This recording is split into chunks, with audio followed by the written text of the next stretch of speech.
जय श्री श्यामा जय श्री श्याम जय जय श्री वृंदावन धाम। त्वमेव माता च पिता त्वमेव बंधु च सखा त्वमेव विद्या च द्रविड़म त्वमेव सर्वमम मम देव देव। हे नाथ, हे परमेश्वर, मेरे तो आप ही सब कुछ हो। आपके श्री चरणों में बारंबार प्रणाम करते हुए आइए आज एक बड़ा सुंदर प्रसंग आप लोगों को सुनाते हैं। प्रसंग बहुत सुंदर है, कृपया ध्यान से सुनो।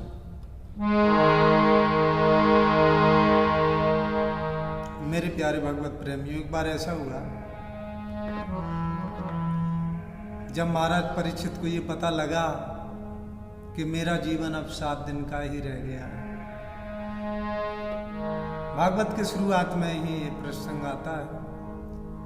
तुरंत अपने पुत्र जन्मेजय को राजगद्दी सौंप दी और स्वयं जो है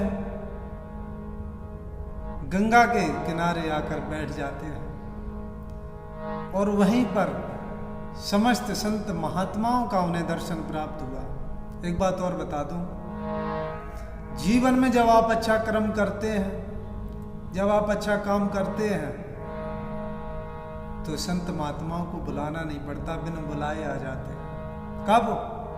जब जीवन में आप कुछ अच्छा करते हैं और जीवन में कहीं ऊट पटांग काम, उल्टे सीधे काम करते रहे तो संत महात्माओं की तो बात जाने दीजिए। तुम्हारे खुद सगे संबंधी जिनके लिए तुमने पूरा जीवन व्यतीत कर दिया, वो भी तुम्हारे पास नहीं आए। और ये संसार का नियम भी है कि सब संसार जो है मतलब की दुनिया है। इसलिए मैं तो कहता हूं कुछ करो ना करो लेकिन भगवान का भजन जरूर करो। भगवान का भजन नहीं किया तो समझो धोखे में हो, धोखे में हो, बहुत बड़ा धोखा कर रहे हो अपने आप के साथ। प्यारे बंधुओं, श्री सुखदेव भगवान जब महाराज परीक्षित की सभा में पधारे तो समस्त संत महात्मा खड़े हो गए और कहने लगे, परीक्षित तेरी मुक्ति आ गई है? तेरी मुक्ति आ गई है, जा जल्दी पूजन कर। और महाराज परीक्षित भागे, श्री सुखदेव भगवान के चरणों में अपने सर को रख दिया। हे महात्मन, बैठ जाइए, आपका बहुत नाम सुना है पर भगवान। परीक्षित के वचन सुनकर सुखदेव भगवान हंसने लगे। अरे राजन, आइए विराजमान होते हैं। सुंदर से आसन पर बिठाया। बोलो बेटा, बहुत घबराए हुए लगते हो, क्या बात है? बोले महाराज, बात ही कुछ ऐसी है, मैं मौत से नहीं डरता हूं। मुझे श्राप लगा है कि जिसकी मृत्यु 7 दिन में हो जाएगी, वो आज से मेरा टाइम शुरू हो गया। वो 7वां दिन आने वाला है, मेरा समय तो अभी से शुरू हो गया। तो भगवान, मैं ये पूछना चाहता हूँ। हाँ, पूछिए बेटा। मैं ये पूछना चाहता हूँ कि जिसकी मृत्यु जल्दी होने वाली हो उसे क्या करना चाहिए?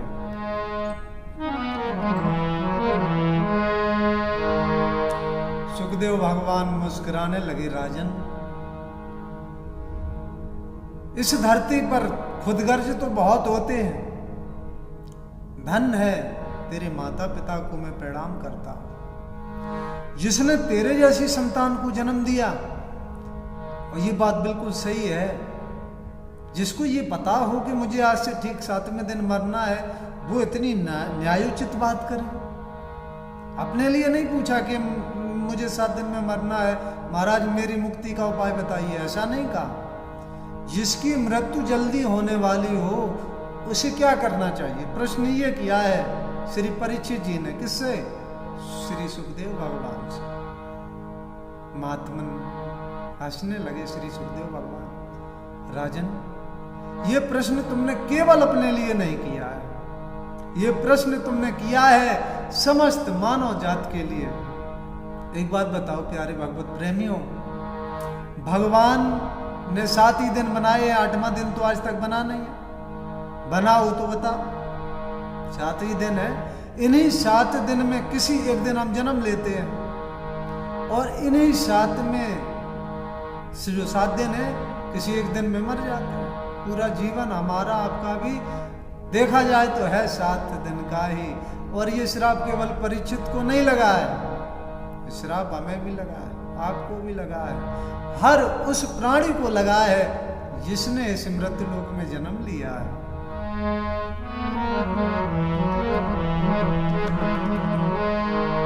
भैया श्री सुखदेव भगवान उत्तर देते हैं, बेटा सुनो, जिसकी मृत्यु जल्दी होने वाली हो उसे सर्वदा भगवान का ध्यान करना चाहिए। लेकिन बेटा भगवान की माया इतनी बलवती होती है,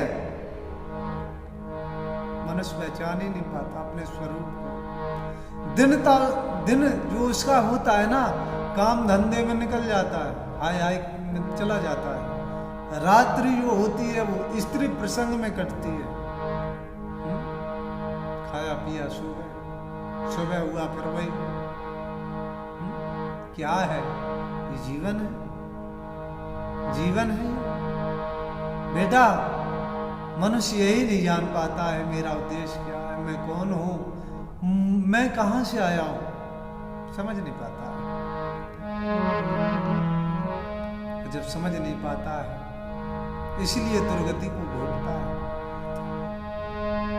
कि पुनरप जननी पुनरप जननम पुनरप मरणम पुनरप जननी जठरे शयनम। पुनरप जननम पुनरप मरणम पुनरप जननी जठरे शयनम। समझ नहीं पाता, बार बार आना जाना लगा रहता है। परीक्षित भगवान तो बड़े दयालु होते हैं, कोई धोखे से भी उनका भजन कर ले, कीर्तन कर ले बेटा, उतने से ही प्रसन्न हो जाते हैं। लेकिन कोई पुकारे तो सही। अरे गज ने पुकारा था भगवान को भाई, है? भगवान हाथी के पुकारने पर चले आए, तो हम आप तो इंसान हैं, पुकारो तो सही, कहो तो सही। जीवन है तेरे हवाले मुरलिया वाले, जीवन है तेरे हवाले मुरलिया वाले। कहो तो, पुकारो तो, लेकिन नहीं। हमारी जबान से संसार की फालतू बातें निकलेंगी, लेकिन मजाल क्या है, भगवान का भजन निकल जाए, ये निकल जाएगा तो उद्धार हो जाएगा। मनुष्य चाहते ही नहीं मेरा उद्धार, क्यों निकालेगा भैया? मैं तो एक चीज कहता हूं, सबसे पहले अपना खान पान सुधारो। जब तक खान पान सही नहीं होगा तुम्हारी मति नहीं शुद्ध होगी। जब बुद्धि शुद्ध नहीं होगी, तुम्हारी मति सही नहीं होगी, तब तक सही गलत का भेद नहीं कर पाओगे। तो जब तक सही गलत का भेद नहीं कर पाओगे, परमात्मा को कैसे पहचानोगे? इसलिए सबसे पहला काम जो है, मनुष्य को अपना खान पान आहार शुद्ध करना चाहिए। जब आपका भोजन शुद्ध होगा, सही होगा, सात्विक होगा, तो तुम्हारी बुद्धि सही और गलत का निर्णय करने में सक्षम हो जाएगी। लेकिन अफसोस है, इतना साधारण भी नहीं है। सुन तो बहुत रहे हैं, लेकिन संभलेंगे कितने वो तो भगवान ही जाने।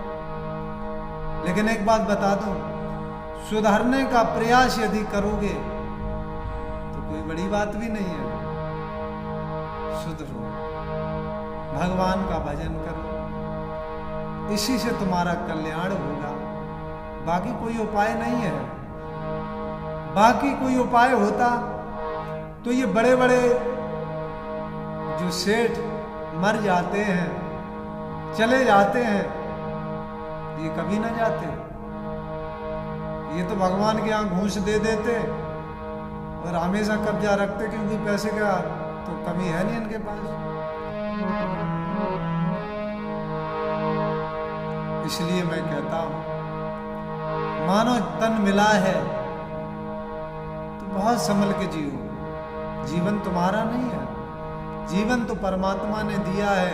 दो मार्ग बनाए हैं, अच्छाई और बुराई का, दोनों मार्ग तुम्हारे सामने। तुम किस पर चलना चाहते हो? चलिए, दिमाग दिया है, बुद्धि दी है, सुंदर शरीर दिया है, तुम्हारा उद्देश्य क्या है? लेकिन एक बात बता दूं, बुराई का रास्ता शुरुआत में हाईवे जैसा लगता है, नेशनल हाईवे, और अच्छाई का मार्ग शुरुआत में कठोर होता है, गड्ढों से भरा हुआ होता है।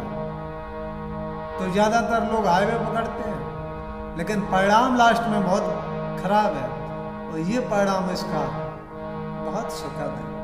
इसलिए जो गड्ढे वाली सड़क अभी आपको दिखाई दे रही है, ये सदमार्ग की सड़क है। इस पे चलिए, कल्याण हो।